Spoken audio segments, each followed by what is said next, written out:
నమస్తే అండి. Yanam Godavari A to జెడ్‌కు welcome అండి. ఈరోజు ఇంట్లోనే చక్కగా బఠానీ చాట్ ఎలా రెడీ చేసుకోవాలో చెప్తాను, చూసేయండి. ఒక 50 రూపీస్ ఖర్చు పెట్టామంటే అండి, ఇంట్లో ఫ్యామిలీ మొత్తం ఫుల్గా ఈ బఠానీ చాట్ తినొచ్చండి. అంతేకాదు, ఇంకా మనం ఇంట్లోనే చేస్తాం కాబట్టి శుభ్రంగా చేస్తాం. మనం పెట్టేది హెల్తీగా ఉంటుంది బయట తినేదానికంటే కదండి. అయితే ఈ చాట్ ఎలా రెడీ చేయాలో చూసేయండి. వీడియో నచ్చితే లైక్ చేయండి, షేర్ చేయండి, సబ్స్క్రైబ్ చేయడం మర్చిపోకండి. ముందుగా ఒక పావు కేజీ బఠానీ తీసుకుని నైటే నానబెట్టేసుకోవాలి. మార్నింగ్ వండుకోవాలనుకుంటే అలా చేస్తే బాగా మెత్తగా ఉడికితే. ఇంకా ఒక 2 బంగాళదుంపలు తీసుకుని వాటిని తొక్క తీసి కుక్కర్లో వేసేసుకోవాలండి. ఇక్కడే ఉప్పు కూడా వేసేసుకోవాలి సరిపడా. అలాగే ఒక 2 గ్లాసులు వాటరు, కొద్దిగా పసుపు వేసుకుని కుక్కర్ పెట్టేసుకోవాలి.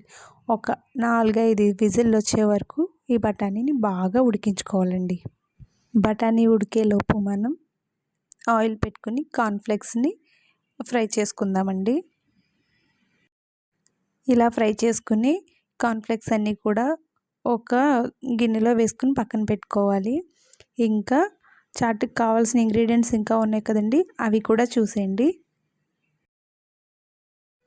చూస్తున్నారు కదండి, సన్నగా కట్ చేసుకున్న ఉల్లిపాయలు, సన్నగా తరుక్కున్న క్యారెట్, ఒక టొమాటో, పచ్చిమిరపకాయలు, కొత్తిమీర కూడానండి, అదైతే స్కిప్ అయింది.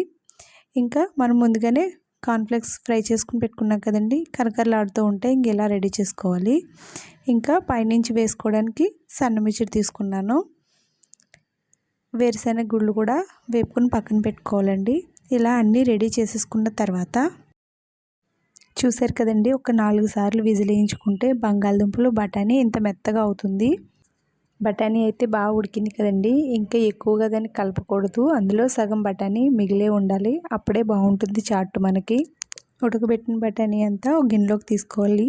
చూస్తున్నారు కదండి, ఇంట్లోనే చాలా సింపుల్గా ప్రిపేర్ చేసుకోవచ్చు. అలాగే మన పిల్లలకి మన చేత్తో పెట్టుకుంటే ఆరోగ్యంగా కూడా ఉంటుంది. బయట తిండిలో అవాయిడ్ చేయడం చాలా బెస్ట్ అండి. పైనుంచి టొమాటోలు, ఉల్లిపాయలు అన్నీ కూడా వేసుకోవాలి.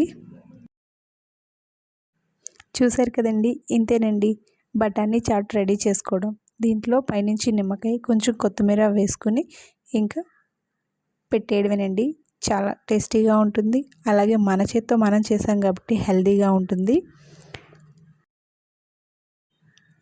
చూసారు కదండి, బఠానీ చాట్ చాలా ఈజీగా ఇంట్లో తయారు చేసుకోవచ్చు. అలాగే బఠానీ చాలా మంచిదండి ఆరోగ్యానికి కూడా. అప్పుడప్పుడు పిల్లలకి పెట్టడం తప్పేమీ లేదు, మంచిదే. ఇంకా టమాటా ముక్కలు, క్యారెట్, ఇవన్నీ కూడా ఆరోగ్యానికి మంచివేనండి. తప్పకుండా ట్రై చేయండి. బయట ఫుడ్ అవాయిడ్ చేయండి. చాలా వరకు కూడా ఇంట్లో పెట్టడానికి మ్యాక్సిమం ట్రై చేయండి. ఓకేనండి. చూడడానికి చాలా బాగుంది కదండి, చూస్తుంటేనే నోరు ఊరిపోతుంది.